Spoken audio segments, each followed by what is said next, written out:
This 5-minute solution will show you how to make live wallpaper for iPhone.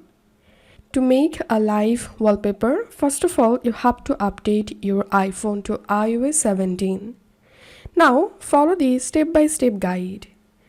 First of all, capture a live photo. Open your camera and enable live option. Now, simply capture a live photo. Open lock screen. Tap and hold on this area. Here, tap on this plus icon to make a new wallpaper and tap on photos. Select the live photo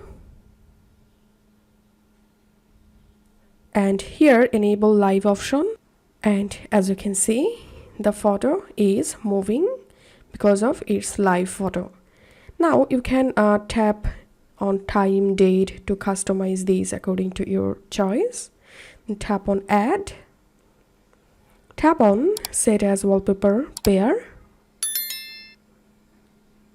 And this is how we can make live wallpaper for iPhone.